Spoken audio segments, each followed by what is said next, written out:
ఇవాళ ఆంధ్రప్రదేశ్ రాష్ట్రంలో కూటమి ప్రభుత్వం గౌరవ ముఖ్యమంత్రి వర్యులు నారా చంద్రబాబు నాయుడు గారి నాయకత్వంలో ఇవాళ అన్ని రంగాల్లో కూడా ప్రజలకు ఇచ్చినటువంటి మాటలను నిలబెట్టుకుంటూ అటు సంక్షేమం ఇటు అభివృద్ధి ఇవాళ యావత్ భారతదేశాన్నే ఆంధ్ర రాష్ట్రం వైపు చూసే విధంగా ఒక చక్కటి సుపరిపాలన అందిస్తూ ఒక ఆదర్శవంతమైనటువంటి పరిపాలనకి ముందుకు తీసుకెళ్తున్నటువంటి ఘనత ఇవాళ గౌరవ ముఖ్యమంత్రి చంద్రబాబు నాయుడు గారిది. ఇవాళ ప్రతిపక్ష నాయకుడు జగన్మోహన్ రెడ్డి జరుగుతున్నటువంటి ప్రతి కార్యక్రమాన్ని, అభివృద్ధి కార్యక్రమాలు ఇవాళ సంస్థలు ఏమైనా పెట్టుబడులకు తీసుకుని వస్తూ ఉంటే ఇవన్నీ నేనే మాట్లాడాను, ఇవాళ చంద్రబాబు నాయుడు గారు మా క్రెడిట్ అంత చోరీ చేస్తున్నారని చెప్పి మాట్లాడుతూ ఉన్నారు. మరి రీసెంట్గా మన ఆర్సెల్ఆర్ మిట్టల్ దగ్గర 1,35,000 కోట్ల రూపాయలు పెట్టుబడితో ఒక స్టీల్ ప్లాంట్ నిర్మాణానికి మొన్న శంకుస్థాపన చేస్తే నేను ఎప్పుడూ 2021లోనే వాళ్ళని ఆహ్వానించాను కాబట్టి వాళ్ళు వచ్చారు ఇప్పుడని చెప్పి ఆయన మాట్లాడుతూ ఉన్నాడు. అయ్యా జగన్మోహన్ రెడ్డి గారు, అన్ని అభూత కల్పనలు, ఈ రాష్ట్రంలో జగన్మోహన్ రెడ్డి మాట్లాడినటువంటి అబద్ధాలు ఇవాళ ఎదుటివారి మీద బురద జల్లే కార్యక్రమాలు తప్ప ఆయన చేసింది చెప్పుకోవడానికి ఏమీ లేదు. ఇవాళ ఏదైతే ఆయన చెప్పిన 100 సార్లు అబద్ధాలు చెప్తాడు, అవే అబద్ధాలు సైకో బ్యాచ్ ఉన్నారు కింద, వాళ్ళు మోస్తూ ఉంటారు. అవి ఇదేనా మీ క్రెడిట్?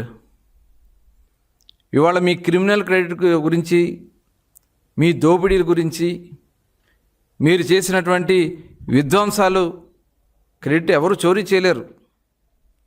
ఇది వాస్తవం. నేరాలు చేశారు, అనేక దోపిడీ చేశారు.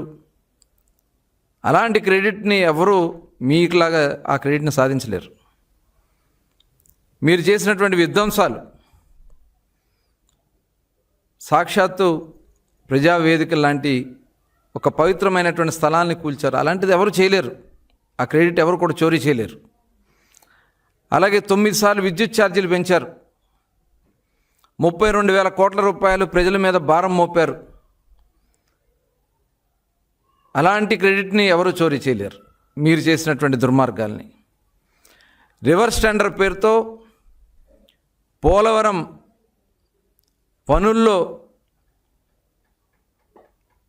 అలాగే నదుల అనుసంధానానికి గండి కొట్టినటువంటి క్రెడిట్ని ఎవరు చోరీ చేయలేరు.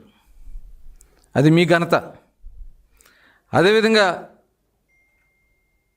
పక్క రాష్ట్రాల కన్నా కూడా ఒక సమర్థవంతమైనటువంటి రాజధాని అమరావతి నిర్మాణం చేసుకోవాలంటే ఆ అమరావతి నిర్మాణానికి అడ్డం కొట్టి 3 రాజధాని పేరుతో విషం చిమ్మి అమరావతి రైతుల మీద దాడులు చేసి మీరు చేసినటువంటి విధ్వంసం, విద్వేష చర్యలను ఎవరు కూడా క్రెడిట్ తీసుకోలేరు. అలాగే కమిషన్ల కోసం అనేక పరిశ్రమలు మీరు ఈ రాష్ట్రం నుంచి తరగొట్టారు. మరి ఆ క్రెడిట్ కూడా మీకులాగా చేసినటువంటి పనుల మీద ఎవరు కూడా ఇట్లాంటి దుర్మార్గమైనటువంటి కార్యక్రమాలు చేసి ఆ క్రెడిట్ తెచ్చుకోలేరు. అది మీకు మాత్రమే సాధ్యం. అలాగే అధికారుల్ని, మీ సహచరుల్ని అనేక మందిని జైలు పాలు చేసి ఐఏఎస్ ఆఫీసర్ని, ఐపీఎస్ ఆఫీసర్ని మీ స్వార్థ ప్రయోజనాల కోసం ఆ క్రిమినల్ క్రెడిట్ కూడా ఎవరు చోరీ చేయలేరు. అలాగే మీ సొంత కేసుల కోసం అధికారాన్ని ఉపయోగించుకుని రాష్ట్ర అభివృద్ధిని పక్కన పెట్టి మీ స్వార్థ ప్రయోజనాలు, మీ సొంత కేసులు, ప్రభుత్వ ధనంతో మీ కేసులన్నీ కూడా వాదించుకున్నటువంటి విధానం, అలాంటి క్రెడిట్ ఎవరు కూడా చోరీ చేయలేరు జగన్మోహన్ రెడ్డి గారు. అలాగే ఆర్సెలర్ మిట్టల్ 2021 సంవత్సరంలో మీరు మాట్లాడుంటే 2024 లోపు మీరు ఎందుకు పూర్తి చేయలేకపోయారు? అంతదాకా ఎందుకు కడప స్టీల్ ప్లాంట్నే పూర్తి చేయలేనటువంటి ఆ క్రెడిట్ మీదే జగన్మోహన్ రెడ్డి గారు. చరిత్ర చెప్పుద్ది. ఇవాళ ఏదో తాత్కాలికంగా మీరు మాట్లాడేయటం కాదు, చరిత్రహీనులుగా మిగిలే రోజులు ఖచ్చితంగా ఉన్నాయి. విధ్వంసకారుడు, ఈ రాష్ట్రంలో విధ్వంసకారుడు ఎవరంటే ఆ క్రెడిట్ మీదే. దోపిడీదారుడు ఎవరంటే ఆ క్రెడిట్ మీదే. ఇవాళ ఇరిగేషన్ ప్రాజెక్టులు, వెలుగొండ ప్రాజెక్ట్ని ఇవాళ చంద్రబాబు నాయుడు గారు వేగవంతంగా పనులు చేస్తూ ఉంటే అది నేనే పూర్తి చేస్తున్నానని చెప్పి పెద్ద అబద్ధం చెప్పడం. దగ్గర 5,000 కోట్ల రూపాయల ప్రాజెక్ట్ని కేవలం మీరు కేటాయించింది 500 కోట్లే. 4,500 కోట్ల రూపాయలు ఇవాళ వెలుగొండ ప్రాజెక్ట్ కోసం పూర్తి చేయడానికి చంద్రబాబు నాయుడు గారు కేటాయించి ముందుకెళ్తా ఉంటే మరి ఆ క్రెడిట్ మీ మీద వేసుకోవాలని మీరు ప్రయత్నాలు చేయటం ఎవరు నమ్మరు. అలాగే మీ సొంత బాబాయిని హత్య చేసి మీ పిన్నమ్మ మెడలో తాళిని తెంచి ఆ కేసులో మీరు ఆడినటువంటి డ్రామాలు, ఆ క్రెడిట్ అంతా మీకే. అలాంటి క్రెడిట్ ఎవరు కోరుకోరు. సొంత తల్లిని చెల్లిని రోడ్డును పడేసి గెంటేసి ఆ క్రెడిట్ కూడా మీదే. ప్రజలు ఇచ్చినటువంటి అధికారాన్ని సొంత కేసుల కోసం, అక్రమాస్తులు కాపాడుకోవడం కోసం మీరు చేసినటువంటి ప్రయత్నం, మద్యం కుంభకోణం, ప్రజల జీవితాలతో ఆడుకుని మీ స్వార్థం కోసం ఇవాళ భారతదేశంలోనే అతిపెద్ద స్కామ్ 3,500 కోట్ల రూపాయల స్కామ్ని ఇవాళ దోపిడీ చేసిన వ్యక్తి, ఆ క్రెడిట్ కూడా మీదే జగన్మోహన్ రెడ్డి గారు. దాదాపు 32,000 మంది ప్రాణాలు కోల్పోయారు. ఆడబిడ్డలు పుస్తలు తెగిపోయినాయి. ఆ క్రెడిట్ కూడా మీదే జగన్మోహన్ రెడ్డి గారు. అలాగే ల్యాండు, శాండు, మైను, వైను, అలాగే గాంజా ఈ రాష్ట్రంలో విచ్చలవిడిగా ఈ రాష్ట్ర యువతని ఉద్యోగాలు లేకుండా చేయడం కాకుండా చివరికి ఒక మత్తుకు బానిసలు చేసినటువంటి ఆ గొప్ప క్రెడిట్ కూడా అయ్యా జగన్మోహన్ రెడ్డి గారు మీదే. కులాల మధ్యన, మతాల మధ్యన, ప్రాంతాల మధ్యన చిచ్చు పెట్టి రాజకీయ లబ్ధి పొందాలనే ఒక దుర్మార్గమైనటువంటి ఆలోచనలు చేసినటువంటి ఆ గొప్ప క్రెడిట్ కూడా మీదే. 151 సీట్లు ఇస్తే రాష్ట్రాన్ని మొత్తం కూడా సర్వనాశనం చేసి మీకు 11 సీట్లకే పరిమితం చేసినటువంటి ఆంధ్ర రాష్ట్ర ప్రజలు ఆ దిగజార్చిన క్రెడిట్ కూడా మీకే దక్కుద్ది జగన్మోహన్ రెడ్డి గారు. అనేక ప్రపంచ దిగ్గజ కంపెనీలు ఈ రాష్ట్రం నుంచి తరిమేశారు. ఇవాళ తిరిగి ఆ పరిశ్రమలన్నీ కూడా ఆంధ్ర రాష్ట్రానికి వస్తూ భారతదేశంలోనే వచ్చినటువంటి పెట్టుబడులు 25% పెట్టుబడులు ఆంధ్ర రాష్ట్రంలో వచ్చినాయంటే ఒక దార్శనికుడు, ఒక నిబద్ధత కలిగినటువంటి వ్యక్తి, ఈ రాష్ట్ర ప్రయోజనాల కోసం మాత్రమే అంకిత భావంతో పనిచేస్తున్నటువంటి వ్యక్తి నారా చంద్రబాబు నాయుడు గారు అనే బ్రాండ్ ఇవాళ భారతదేశంలో మారుమోగుతూ ఉంది, ప్రపంచ దేశాల్లో మారుమోగుతూ ఉంది. ఇవాళ గూగుల్ సంస్థ వచ్చినా, ఆర్సెలర్ మిట్టల్ కంపెనీలు వచ్చినా, టాటా సంస్థలు వస్తూ ఉన్నా, కాగ్నిజెంట్, IBM ఇలాంటి ఒక దిగ్గజమైనటువంటి కంపెనీలు ఈ ఆంధ్ర రాష్ట్రానికి వస్తూ ఉన్నాయంటే అది ఒక్క చంద్రబాబు నాయుడు గారి యొక్క గొప్పదనం. ఇవాళ మీరు చేసినటువంటి విధ్వంసాలు ఎక్కడో కాదు, అమరావతిలోనే చూసాం. 5 సంవత్సరాలు 3 రాజధానుల పేరుతో రోడ్లు తవ్వేసి వేసినటువంటి బిల్డింగ్లన్నీ మరి బూత్ బంగ్లాలాగా చేయాలని మీరు చేసినటువంటి ప్రయత్నం. మీ నాయకులు ఒకరు మాట్లాడతారు, అది శ్మశానం అని చెప్పి ఒక మాట మాట్లాడిచ్చారు. ఎవరున్నారు అక్కడని మాట్లాడిచ్చారు. ఇవాళ వచ్చి చూడండి, వెలిగిపోతూ ఉంది అమరావతి. ఆంధ్ర రాష్ట్ర ప్రజల ఆకాంక్ష ఇవాళ ఆ స్వప్నాన్ని నిజం చేయటం కాకుండా శాశ్వతం చేయటం కోసం ఇవాళ అసెంబ్లీలో తీర్మానం చేసి ఇవాళ కేంద్రాన్ని పంపించి కేంద్రం పార్లమెంట్లో కూడా బిల్లుని పెట్టి శాశ్వత రాజధాని అమరావతి ఆంధ్ర రాష్ట్రానికి అని చేస్తున్నటువంటి ఘనత గౌరవ ముఖ్యమంత్రి చంద్రబాబు నాయుడు గారిది, ఉప ముఖ్యమంత్రి పవన్ కళ్యాణ్ గారిది, అలాగే యువ నాయకుడు నారా లోకేష్ గారి కృషి ఇవన్నీ కూడా ఆంధ్ర రాష్ట్రానికి ఒక వెలుగును తీసుకొస్తా ఉన్నాయి.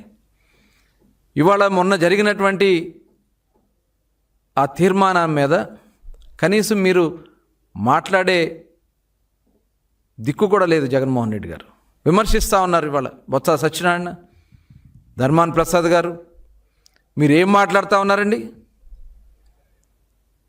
అంటే ఈ రాష్ట్రానికి రాజధాని ఉండడం మీకు ఇష్టం లేదా? ఈరోజు సమగ్రంగా ఆంధ్ర రాష్ట్రాన్ని అభివృద్ధి చేయాలి.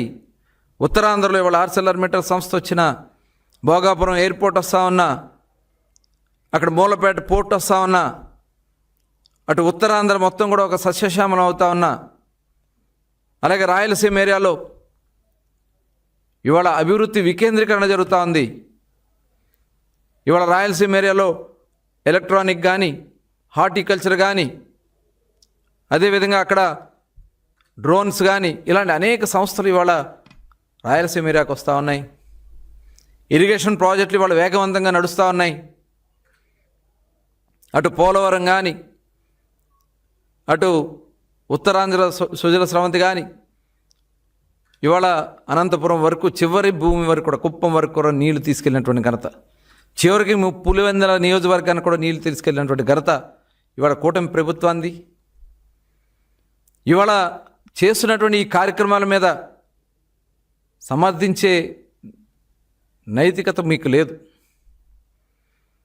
ఇవాళ మేము చేసినటువంటి ఈ కార్యక్రమాలు నిజంగా ఇక్కడ గుంటూరు జిల్లా, కృష్ణా జిల్లాలో ఉన్నటువంటి ఎమ్మెల్యేలు, వైఎస్ఆర్ పార్టీలో పనిచేసినటువంటి మాజీ శాసనసభ్యులు నేను అడుగుతా ఉన్నా, మీరు ఈ మాత్రం నోరు మెదపలేరా అమరావతి మీద అని చెప్పి నేను అడుగుతా ఉన్నా. మీది అసలు మానవత్వం ఉందా మీకు? మీరు అసలు మనుషులేనా?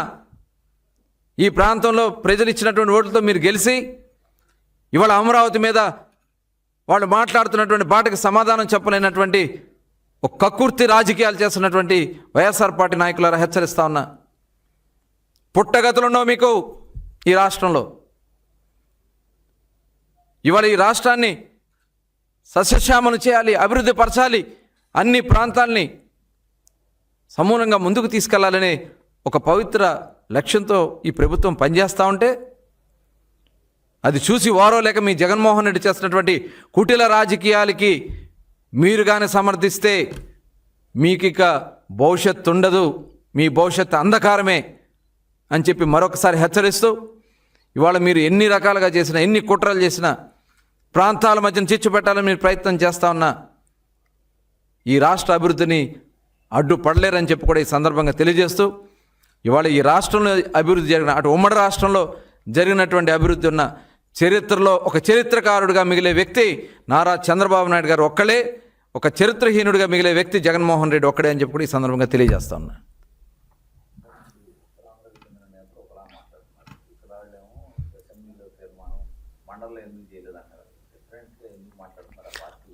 ఇప్పుడు తీర్మానం అనేది ఒక శాసనసభలోనే చేస్తారు. ఒకసారి రూల్స్ కానీ బిజినెస్ రూల్స్ తెలుసుకోండి, పార్లమెంట్ రూల్స్ తెలుసుకోవాలి. ఒక తీర్మానం అనేది అసెంబ్లీలో తీర్మానం చేయటమే ఎక్కడైనా జరుగుతుంది. ఆ తీర్మానం చేయటం తప్ప. ఉత్తరాంధ్ర నాయకుల్ని అడుగుతా ఉన్నా, ఉత్తరాంధ్రలో మరి అభివృద్ధి మీద మీరు మాట్లాడరు. ఇవాళ అమరావతి 5 సంవత్సరాలు 3 రాజధానుల పేర్లు చెప్పినటువంటి జగన్మోహన్ రెడ్డి 900 కోట్ల రూపాయలతో ప్యాలెస్ కట్టుకున్నాడు తప్ప ఉత్తరాంధ్రకి వీసవంతమైన ఏమైనా చేశాడా? ఇవాళ ఇవన్నీ కూడా ప్రశ్నించకుండా ఇవాళ అమరావతి గురించి మాట్లాడే అర్హత ఈ వైఎస్ఆర్ పార్టీ నాయకులకు లేదని చెప్పి కూడా ఈ సందర్భంగా తెలియజేస్తూ ఉన్నాం. మేము అభివృద్ధి వికేంద్రీకరణ చేస్తాం, పరిపాలన రాష్ట్రానికి అందరికీ అందిస్తాం, అభివృద్ధి అన్ని ప్రాంతాలకు అందిస్తాం. అన్ని దేశాలకి, అన్ని రాష్ట్రాలకు ఉన్నట్లే ఒక రాజధాని ఉంటుంది. ఆ రాజధాని అందరికీ మధ్య భాగంలో ఉంటుంది. అది ఆంధ్ర రాష్ట్రానికి మధ్య భాగంలో ఉన్నది అమరావతి.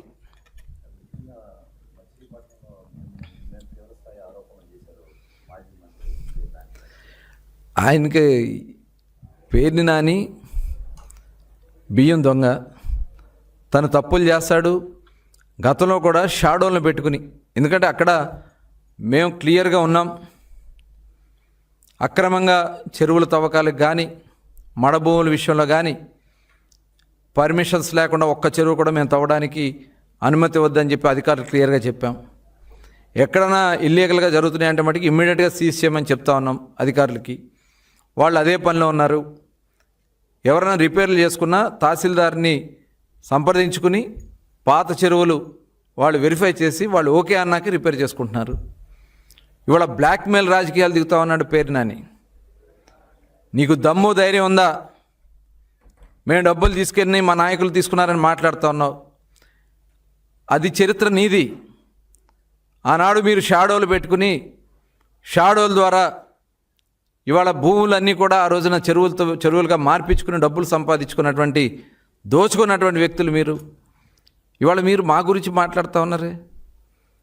మా వాళ్ళని చెప్పారు, నిరూపించమన్నారు. దమ్ము ధైర్యం ఉంటే నువ్వు వచ్చి నిరూపించు అంటే అధికారుల్ని బెదిరించడం, అధికారుల్ని బ్లాక్మెయిల్ చేయటం, తద్వారా లబ్ధి పొందాలనే ఒక దుర్మార్గమైనటువంటి ఆలోచన చేస్తా ఉన్నాడు పేరు నాని. మీ ఆటలు ఇంకా సాగవు. నీకు దమ్ము ధైర్యం ఉంటే రా, ఓపెన్గా వెళ్దాం, విలేజ్లోకి కూర్చుందాం, రండి. ఇవాళ ఏదో కలెక్టర్ గారికి ఒక రిప్రజెంటేషన్ ఇచ్చేసి మాయ మాటలు చెప్పి ప్రజల్ని ఏదో మభ్య పెట్టాలని చూస్తామంటే చూస్తూ ఊరుకోం. ఎట్టి పరిస్థితుల్లో కూడా నువ్వు బ్లాక్మెయిల్ చేసి మళ్ళీ మీ వాళ్ళతో చెరువులు తవ్వించుకోవాలని ప్రయత్నం కోసం నువ్వు ప్రయత్నం చేస్తే, మొన్న మాట్లాడాడు వాడపాలెంలో చెరువులు చేసుకుంటామంటే తప్పే ఉందని మాట్లాడిన వ్యక్తి ఇవాళ వచ్చి చెరువులు తవ్వుతారని చెప్పి మాట్లాడుతూ ఉన్నారు. పర్మిషన్ ఉంటే, వాళ్ళకి అనుమతులు ఉంటే తవ్వడానికి మేము పర్మిషన్స్ ఇస్తాం. ఇల్లీగల్గా తవ్వాలని ప్రయత్నం చేసే మటుకి సీరియస్ యాక్షన్స్ ఉంటాయి, అరెస్టులు ఉంటాయి, బళ్ళు సీజ్ చేయడం కూడా ఉంటుంది. మేము చాలా ట్రాన్స్పరెంట్గా ఉన్నాం. అధికారులందరూ కూడా మేము క్లియర్గా చెప్పాం. ఆర్డీఓ వచ్చి వారం కాలేదు ఆయన మీద పడి, అంటే వీళ్ళు చెప్పినాడికి అడుగులు మొత్తాలేమనుకుంటా, అవన్నీ జరగవు. అధికారులు నిర్భయంగా పనిచేయచ్చు. వాళ్ళకి ఈ ప్రభుత్వం పూర్తి అండదండలు ఇస్తుంది. ఎవరైనా తప్పు చేస్తే మటుకి చూస్తూ ఉపేక్షించేది ఉండదని కూడా తెలియజేస్తాను.